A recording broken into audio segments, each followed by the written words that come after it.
अला रसूलिहिल करीम अम्मा बाद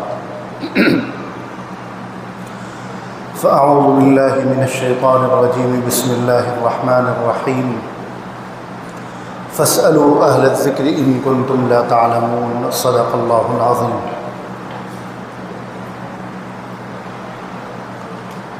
गुज़श्ता जुमे को इस मौजू पर गुफ्तगू की गई थी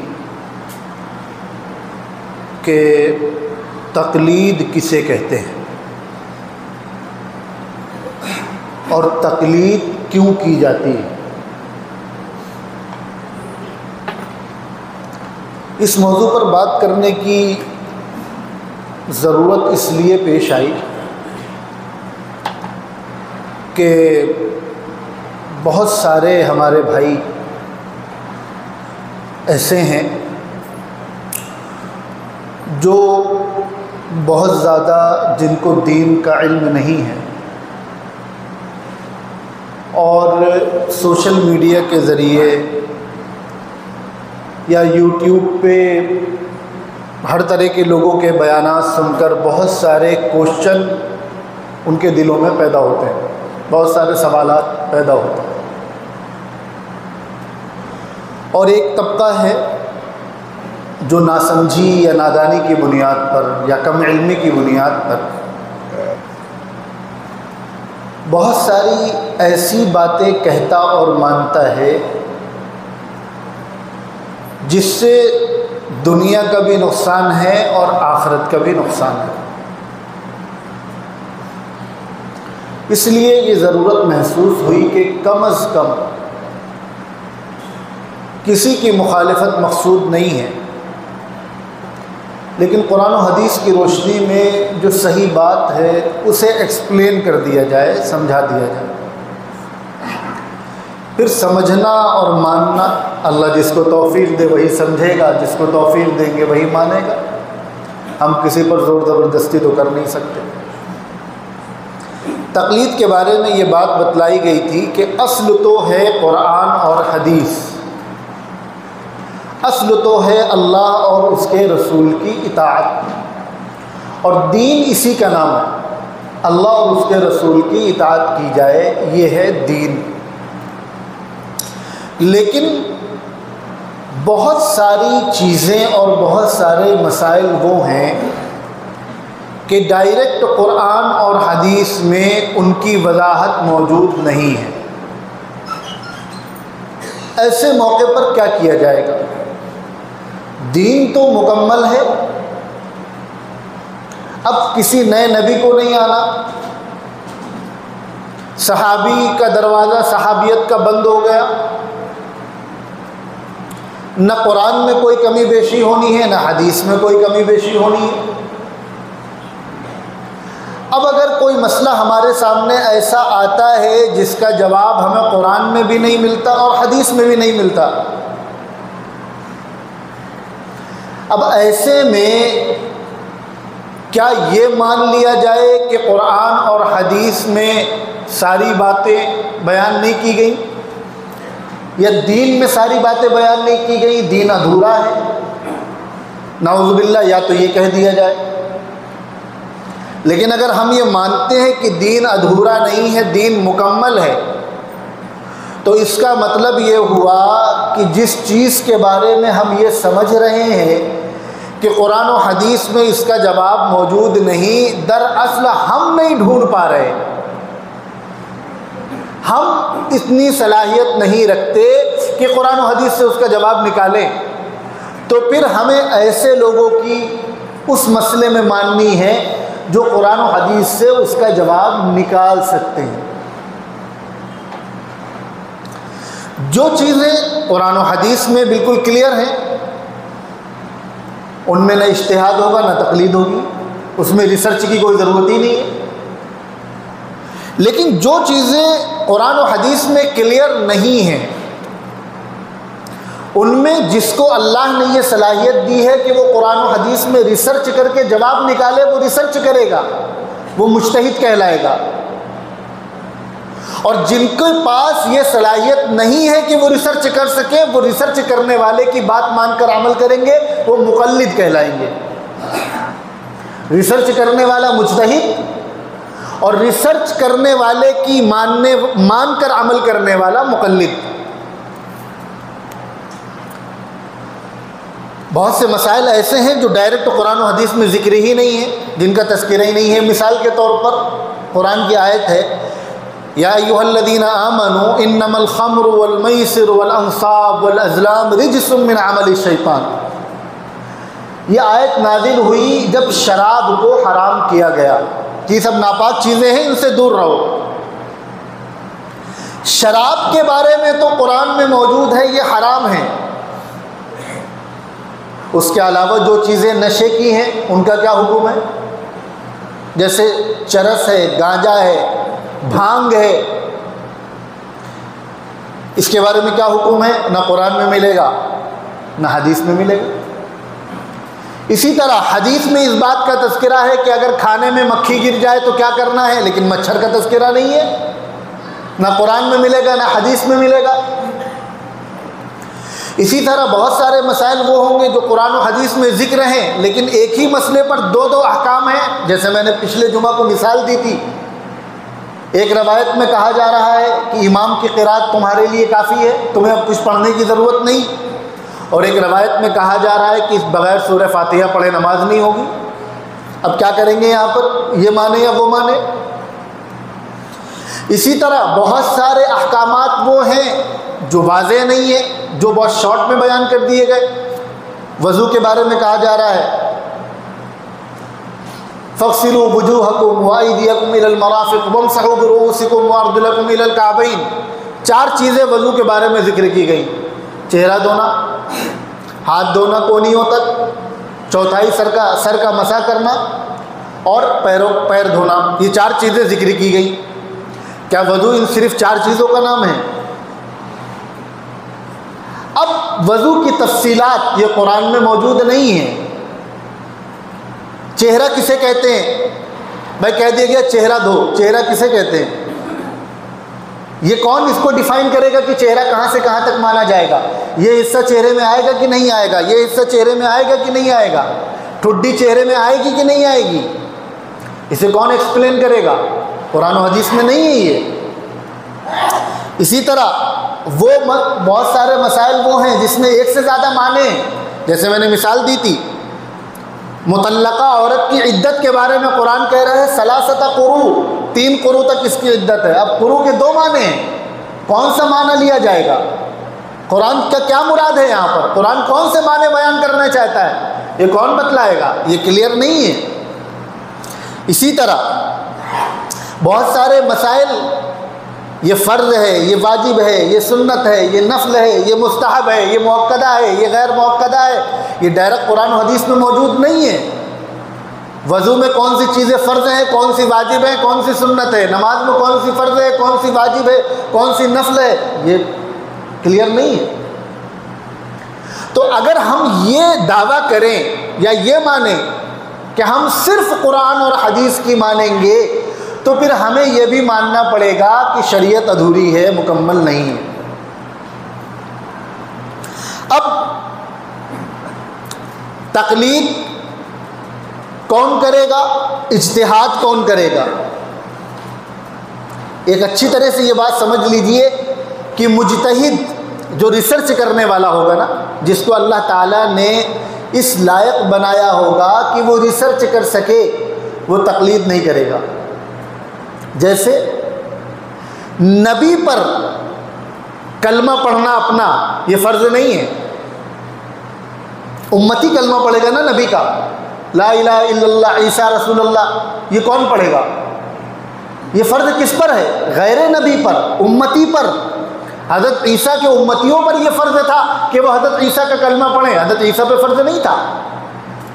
हमारे ऊपर यह फ़र्ज़ है कि हम कलमा पढ़ें मोहम्मद रसूलुल्लाह, हुजूर पर फ़र्ज़ नहीं है, वो ख़ुद नबी हैं, उन पर। इसी तरह जो मुज्तहिद होगा, जिसको अल्लाह ने ये सलाहियत दी होगी कि वो कुरान और हदीस में रिसर्च करके उन मसाइल को हल कर सके जो हल नहीं हैं, वो तकलीद नहीं करेगा। तकलीद कौन करेगा? जो रिसर्च नहीं कर सकता, हम जैसे लोग। अब क्या हर ऐरा गैरा ये दावा कर दे कि मेरे अंदर रिसर्च करने की सलाहियत है तो उसे मान लिया जाएगा मुज्तहिद? नहीं, शरीयत ने उसका भी एक पैमाना बनाया है। मुज्तहिद किसे कहा जाएगा? जिसका मुज्तहिद होना या तो कुरान से साबित हो, या हदीस से साबित हो, या इजमा से साबित हो। इजमा का मतलब अल्लाह के रसूल सल्लल्लाहु अलैहि वसल्लम ने इरशाद फरमाया कि अल्लाह ताला मेरी उम्मत को झूठ पर जमा नहीं करेंगे, यानी सारी उम्मत कभी किसी गलत बात पर जमा नहीं होगी। इजमा कहते हैं उम्मत के अक्सर अहले इल्म का किसी मसले पर एक राय हो जाना।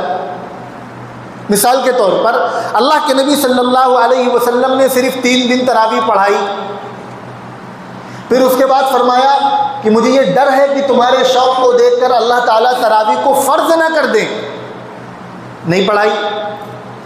हज़रत उमर रज़ी अल्लाह अन्हु ने फ़ैसला किया कि भाई अब अल्लाह के नबी ने फरमाया था कि कहीं तरावी फ़र्ज ना हो जाए, क्योंकि अब आप चले गए, अब कोई चीज़ फ़र्ज हो नहीं सकती, शरीयत तो मुकम्मल हो गई, लिहाजा अब तरावी पढ़ो। और सारे सहाबा मुत्तफ़िक़ हो गए, किसी एक ने भी इख्तिलाफ़ नहीं किया। हज़रत उमर ने उबई इब्ने काब के पीछे तमाम सहाबे किराम को खड़ा कर दिया और पूरे महीने 20 रकात तरावी पढ़वाई, और सारे सहाबा उस पर मुत्तफ़िक़ हो गए, एग्री हो गए हज़रत उमर की बात पर। ये हज़रत उमर का इज्तिहाद हुआ और सारे सहाबा का इजमा हुआ। तो मुज्तहिद होना या तो कुरान से साबित हो, या हदीस से साबित हो, या इजमा से साबित हो, यानी उम्मत के अहले इल्म किसी को मुज्तहिद मानते हो कि हाँ ये आदमी मुज्तहिद है। कुरान की मिसाल, हज़रत दाऊद और हज़रत सुलेमान में इख्तिलाफ हुआ, कुरान से इनका मुज्तहिद होना साबित है। इसी तरह हज़रत उमर रज़ी अल्लाह अन्हु का मुज्तहिद होना कुरान से साबित है। बाद रवायात में 17 आयतें, बाद रवायात में 21 आयतें ऐसी हैं कि हज़रत उमर ने इज्तिहाद किया और कुरान ने हज़रत उमर की तायीद की। जो मकाम इब्राहीम है, जहाँ हुज्जाज किराम जाकर 2 रकात नफल पढ़ते हैं, हज़रत उमर ने ये इज्तिहाद किया और ये राय दी अल्लाह के नबी सल्लल्लाहु अलैहि वसल्लम को कि यहाँ पर जब हम गुजरे तो हमें 2 रकात नमाज पढ़नी चाहिए। अल्लाह ताला ने कुरान में आयत नाज़िल कर दी और मकाम इब्राहीम को क़यामत तक आने वाले इंसानों के लिए मुसल्ला बना दिया। अब जो वहाँ जाएगा वो 2 रकात नमाज पढ़ेगा। यह हज़रत उमर का इज्तिहाद था। इसी तरह हज़रत उमर ने अल्लाह के नबी सल्लल्लाहु अलैहि वसल्लम से फरमाया कि आपके घर में हर तरह के लोग आते हैं, फासिक व फाजिर भी होते हैं, दीनदार भी होते हैं, सच्चे भी होते हैं, झूठे भी होते हैं, अच्छी नीयत वाले भी आते हैं, बदनीयत भी आते हैं, तो आपकी घर की औरतों को पर्दा करना चाहिए। कुरान ने आयत उतार दी, अल्लाह ने कुरान में आयत उतार दी और हज़रत उमर की इस राय से एग्री किया कि हाँ ऐसा होना चाहिए। ग़ज़वा बद्र के मौके पर जो कैदी पकड़ेगा, इस्लाम की सबसे पहली जंग है, 313 के मुकाबले में 1000, इसकी डिटेल फिर कभी इंशाअल्लाह बयान की जाएगी। बड़ा अजीब व गरीब वक्त था। ग़ज़वा बद्र में जो कुफ़ार पकड़े गए, सहाबा किराम की राय थी कि इनसे फ़िदिया लेकर छोड़ दिया जाए। हज़रत अबू बकर की भी यही राय थी, खुद हुजूर की यही राय थी कि छोड़ दिया जाए। हज़रत उमर की राय थी नहीं, इस्लाम की पहली जंग है, कुफ़ार की कमर तोड़नी चाहिए, सबको कत्ल कर दिया जाए। हज़रत उमर की राय क्या थी? किसी को ना छोड़ा जाए, सबको कत्ल किया जाए ताकि दोबारा हिम्मत न बढ़े कुफ़ार की। लेकिन बाकी सबकी ये राय थी कि फ़िदिया लेकर छोड़ दिया जाए। फैसला तो वही हुआ जिस पर सबकी राय थी, जो हुजूर की राय थी। लेकिन कुरान में अल्लाह ने आयत नाज़िल फरमाई और हज़रत उमर की राय की तायीद की कि उमर जो राय दे रहे थे वो राय सही थी। तो हज़रत दाऊद, हज़रत सुलेमान का मुज्तहिद होना कुरान से साबित, उसकी तफसील है जो कभी मौका होगा तो बयान की जाएगी, अभी उसका मौका नहीं है। हज़रत उमर का मुज्तहिद होना कुरान से साबित। हज़रत मुआज़ बिन जबल बड़े सहाबी हैं, अल्लाह के नबी सल्लल्लाहु अलैहि वसल्लम इनको यमन भेज रहे हैं लोगों को दीन सिखाने के लिए। अल्लाह के नबी सल्लल्लाहु अलैहि वसल्लम ने हज़रत मुआज़ को सवारी पे बैठाया और ख़ुद नकेल पकड़कर, जो भी हो घोड़ा या ऊँट वगैरह, बाहर तक आए और हज़रत मुआज़ से पूछा, मुआज़ अगर तुम्हारे सामने कोई फ़ैसला आएगा, कोई मसला आएगा दीन का या दुनिया का, तो तुम कैसे फ़ैसला करोगे? सुनिए सवाल और जवाब, ये कन्वर्सेशन जो हुज़ूर हज़रत मुआज़ के बीच में हो रहा है। हज़रत मुआज़ ने फरमाया कि मैं कुरान से फ़ैसला करूँगा। अल्लाह के नबी सल्लल्लाहु अलैहि वसल्लम ने फरमाया, और अगर कुरान में न मिला तो? इससे मालूम हुआ कि हर चीज़ कुरान में नहीं मिलेगी।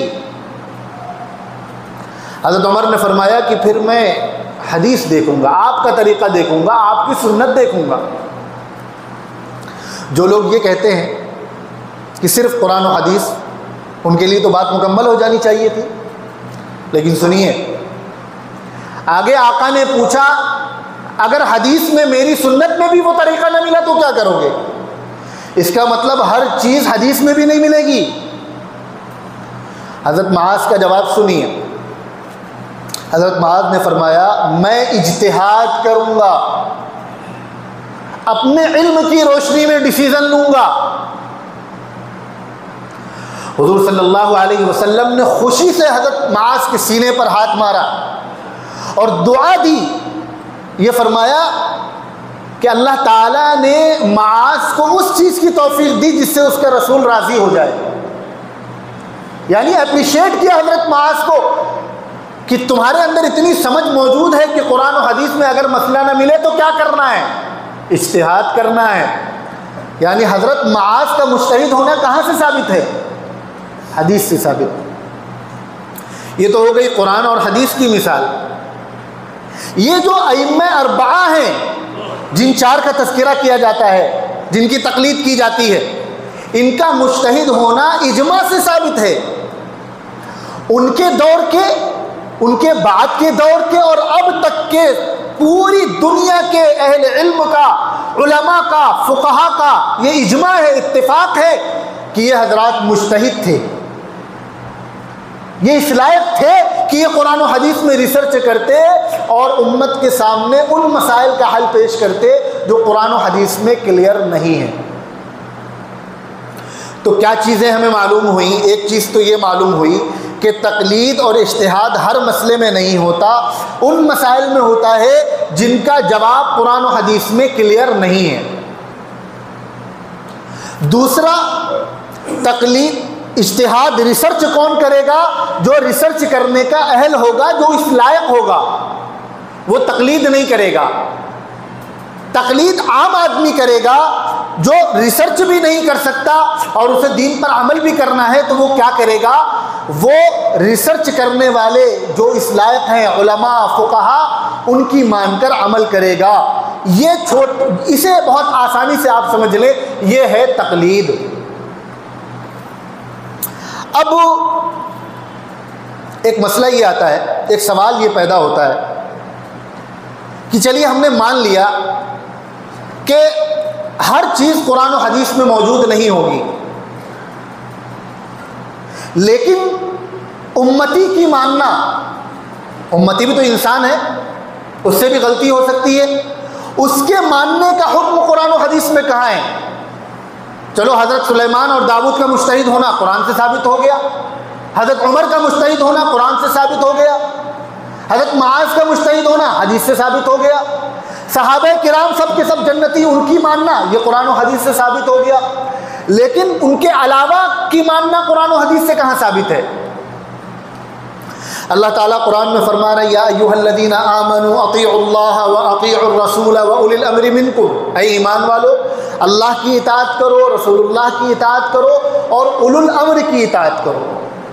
उलुल अम्र कौन है? मुफस्सिरीन किराम ने इसकी वजाहत की कि उलुल अम्र अहले इल्म है। कुरान में अल्लाह फरमा रहे हैं, फस्अलू अहल ज़िक्र इन कुंतुम ला तालमून, अगर तुम्हें किसी चीज़ के बारे में नहीं मालूम है तो अहले इल्म से पूछो। और उसके अलावा हर नमाज में हम आप ये दुआ करते हैं, इहदिनस सिरातल मुस्तकीम सिरातल लज़ीना अनअमता अलैहिम, ऐ अल्लाह हमें सीधे रास्ते पर चला दीजिए, उन लोगों के रास्ते पर जिन पर आपने इनाम फरमाया। ये नहीं कहा कि कुरान के रास्ते पर चला दीजिए, ये नहीं कहा कि हदीस के रास्ते पर चला दीजिए, क्या कहा?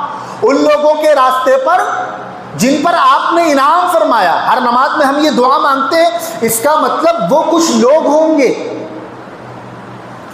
अब इश्काल करने वाला ये कह सकता था कि ये नबियों के बारे में है, सहाबा के बारे में है, आम उम्मती के बारे में नहीं है।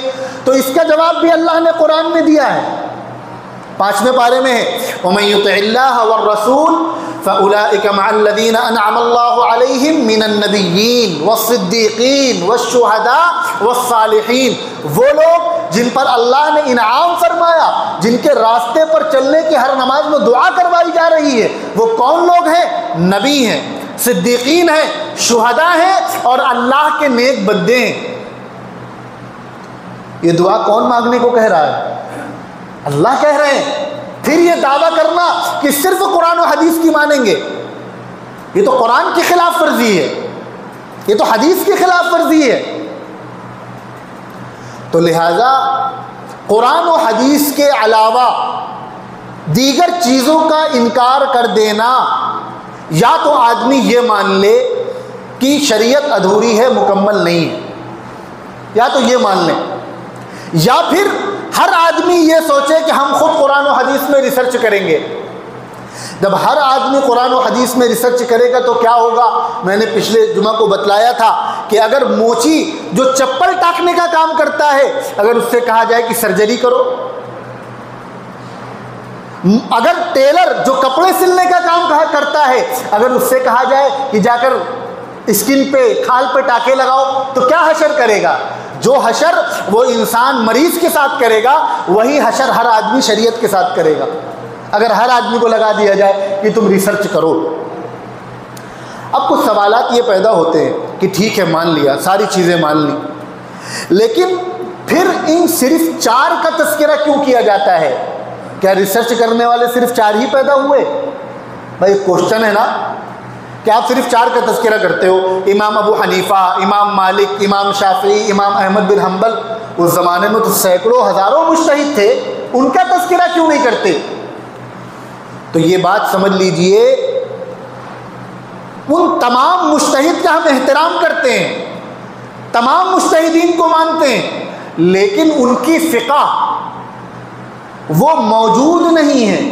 उस ज़माने में थी, उनकी एक लफ्ज़ बोला जाता है मुदव्वन, तदवीन होना। तदवीन का मतलब ये होता है कि किसी मसले पे छाट पटक करके, दलील जमा करके उसको यकजा कर दिया जाए, किताब में जमा कर दिया जाए और फिर वो हर दौर में अवेलेबल रहे। हज़रत इमाम अबू हनीफ़ा ने कुरान और हदीस से जो मसाइल निकाले, वो आज 1100-1200 साल गुजरने के बाद भी अवेलेबल है पूरी दुनिया में।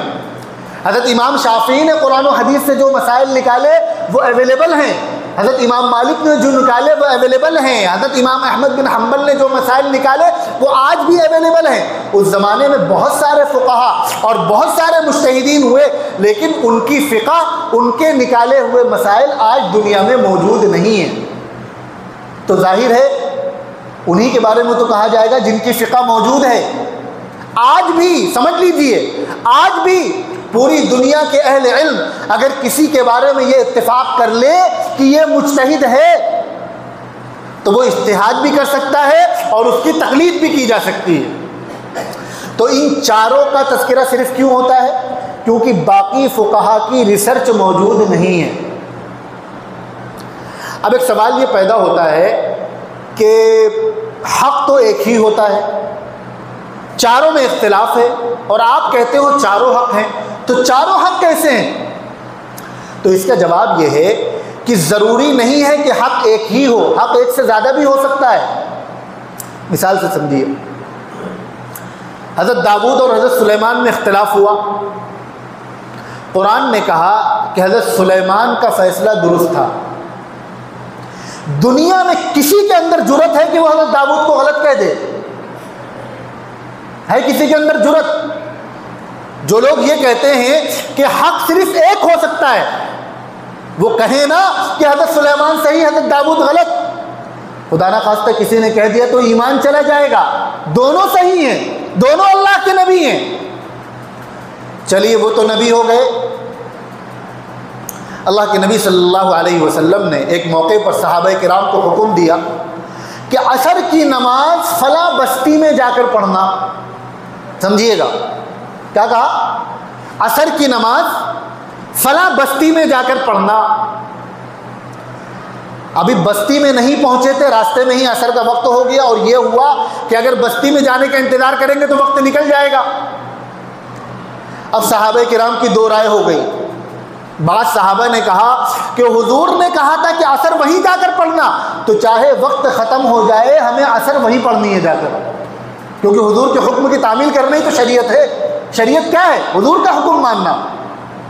बाज़ ने कहा नहीं, हुजूर के कहने का मतलब ये था कि इतनी तेज़ रफ्तार से जाना कि असर वहाँ जाकर पढ़ना, यानी इतनी जल्दी जाना कि तुम असर तक वहाँ पहुँच जाओ। लिहाजा अगर हम नहीं पहुँच सके तो ये मतलब नहीं है कि हम असर कज़ा कर दें, हमें असर यहीं पढ़ लेनी चाहिए। दोनों में इख्तिलाफ हुआ। अब अगर कोई, जो लोग ये कहते हैं कि हक सिर्फ एक हो सकता है, तो वो क्या कहेंगे? या तो ये सही या तो ये सही, यही तो कहेंगे। अगर ये फैसला आप पर छोड़ दिया जाए तो क्या कहेंगे? कोई एक ही तो सही होगा। हुजूर के सामने जब मुकदमा पहुंचा तो हुजूर ने फरमाया दोनों सही। इसी तरह अल्लाह के नबी सल्लल्लाहु अलैहि वसल्लम ने एक मजमूई इरशाद फरमाया कि मेरा हर सहाबी जन्नती है, जिसके भी पीछे जाओगे जन्नत में जाओगे। अब किसी मसले पे अगर सहाबा किराम में इख्तिलाफ हो गया तो हम किसको सही कहेंगे, किसको गलत कहेंगे? है जुरत। हज़रत अमीर मुआविया और हज़रत अली में इख्तिलाफ हुआ। हज़रत अली खलीफा राशिद हैं, तो ये कहा जाता है कि हज़रत अली का मैंने आपको बतलाया था, अगर याद ना हो रिमाइंड कर लें, इज्तिहाद के बारे में ये कहा जाता है कि जो आदमी मुज्तहिद है, अल्लाह के नबी सल्लल्लाहु अलैहि वसल्लम ने इरशाद फरमाया, जिसको अल्लाह ने इज्तिहाद की सलाहियत दी है, फिर वो इज्तिहाद करे, तो अगर गलत इज्तिहाद करेगा तब भी उसको एक नेकी मिलेगी, और सही इज्तिहाद करेगा तो दो नेकी मिलेगी। तो ये कहा जाता है कि हज़रत अली रज़ी अल्लाह अन्हु का इज्तिहाद हज़रत अमीर मुआविया के मुकाबले में सही था, लेकिन दुनिया में किसी के अंदर जुर्रत है कि वो ये कह दे हज़रत अमीर मुआविया गलत थे? सहाबी रसूल हैं, जन्नती हैं। अल्लाह के नबी फरमा रहे हैं कि मेरा हर सहाबी जन्नती है, जिसका भी दामन पकड़ोगे जन्नत में चले जाओगे। लिहाजा ये कहा जाता है कि हज़रत अली भी जन्नती, हज़रत अमीर मुआविया भी जन्नती। तो इख्तिलाफ क्यों हुआ इन फुक़हा में, ये समझिए। बहुत सारे सहाबा वो हैं जो पूरी ज़िंदगी हुजूर के साथ रहे, शुरू में भी साथ में रहे, आखिर में भी साथ में रहे। अब शुरू में अल्लाह के नबी सल्लल्लाहु अलैहि वसल्लम नमाज में दीगर मकामात पर रफ़ा यदैन करते थे, आखिरी वक्त में आपने करना छोड़ दिया। तो किस बात पर अमल किया जाएगा? पहले वाले हुक्म पर अमल किया जाएगा या बाद वाले पे? मैंने पिछले जुमा को नासिख और मनसूख भी बतलाया था कि नासिख किसे कहते हैं, मनसूख किसे कहते हैं। एक हुक्म पहले था, बाद में दूसरा हुक्म आ गया जिसने पहले वाले को रिजेक्ट कर दिया, तो जो रिजेक्ट हुआ वो मनसूख कहलाएगा, जिसने आकर रिजेक्ट किया वो नासिख कहलाएगा। दोनों शरीयत के अहकामात हैं, लेकिन अमल किस पर होगा? नासिख पर, जो बाद में आया। अमल दोनों पर किया, एहतराम दोनों का किया जाएगा। दोनों शरीयत हैं, दोनों का जिक्र कुरान में मिलेगा, दोनों का जिक्र हदीस में मिलेगा। लेकिन जिस तरह मैंने मिसाल भी दी थी कि जिस तरह शराब पीने का जिक्र भी कुरान में मौजूद है, लेकिन शराब हराम होने का जिक्र भी कुरान में मौजूद है, तो जो हुक्म बाद में आया उस पर अमल किया जाएगा। अब अल्लाह के नबी सल्लल्लाहु अलैहि वसल्लम को जिन्होंने पूरी ज़िंदगी देखा, शुरू का दौर भी देखा, आखिर का दौर भी देखा, या जिन्होंने शुरू का दौर नहीं देखा, आखिर का दौर देखा, उन्होंने कहा कि भाई रफ़ा यदैन नहीं करना चाहिए। जिन्होंने हुजूर का शुरू का दौर देखा, और उसके बाद वो चले गए दीन की दावत के लिए, दुनिया में जाकर फैल गए। मिसाल के तौर पर 2 साल हुजूर के साथ रहे, हुजूर ने जिस तरह हज़रत मुआज़ को यमन भेजा, इस तरह किसी सहाबी को कहीं भेजा, किसी सहाबी को कहीं भेजा, और शरीयत अभी चल रही है। तो जाहिर है उस ज़माने में कम्युनिकेशन का आज जैसा सिस्टम तो नहीं था कि फ़ोन करके पूछ लिया कि ये हुक्म बाकी है या ख़त्म हो गया। उनको हुजूर ने जहाँ भेज दिया वो वहीं चले गए। अब जिस मुज्तहिद ने उस सहाबी का इलाका पाया, जिन्होंने हुजूर का शुरू का ज़माना देखा था, हुजूर को रफ़ा-ए-दैन करते हुए देखा था, उस मुज्तहिद ने कहा कि ये सही। जिस मुज्तहिद ने उन सहाबी का ज़माना पाया जिन्होंने हुजूर को रफ़ा-ए-दैन तर्क करते हुए देखा था, यानी हुजूर ने रफ़ा-ए-दैन छोड़ दिया, उन्होंने कहा कि रफ़ा-ए-दैन न करना सही। इस तरह सारे मसाइल में इख्तिलाफ हुआ फुक़हा के नज़दीक, और फिर बहुत सारे मसाइल में उन्होंने अपने इल्म की रोशनी में अलग अलग उसूल बनाए, उन उसूल की रोशनी में इख्तिलाफ हुआ। चूँकि सब ने कुरान से लिया, सब ने हदीस से लिया, लिहाजा कहा जाता है कि चारों सही हैं। अब जब चारों सही हैं, इख्तिलाफ की वजह समझ में आ गई, इख्तिलाफ क्यों है और चारों सही क्यों है, कि हक़ एक से ज़्यादा हो सकता है। मैंने मिसाल दी हज़रत दाऊद, हज़रत सुलेमान की, सहाबा किराम की, हक़ एक से ज़्यादा हो सकता है। तो अब यहाँ पर एक क्वेश्चन पैदा होता है कि ठीक है, हमने ये भी मान लिया कि चारों सही, तो फिर किसी एक की तकलीद क्यों की जाती है? समझ में आ रहा है क्या केस है, क्या सवाल है, मुकदमा क्या है? पहले मुकदमा था कि तकलीद करनी कि नहीं करनी, क्लियर हो गया। किसकी करनी है ये भी क्लियर हो गया, कब करनी है ये भी क्लियर हो गया, कौन इज्तिहाद करेगा ये भी क्लियर हो गया। फिर अलग अलग मुज्तहिद में जब शरीयत एक है, कुरान एक है, हुजूर एक हैं, तो फिर इख्तिलाफ क्यों होता है? तो इख्तिलाफ की वजह भी बयान कर दी, और इख्तिलाफ होने की वजह से कोई सही कोई गलत ये नहीं, सब सही। क्यों सही ये भी वजह बयान कर दी। तो अब ये क्वेश्चन पैदा होता है कि जब सब सही तो किसी एक की ही तकलीद क्यों? इसे कहा जाता है तकलीद शख्सी, जिसको इंशाअल्लाह अगले जुमे को बयान किया जाएगा। सुन्नत पढ़ लीजिए।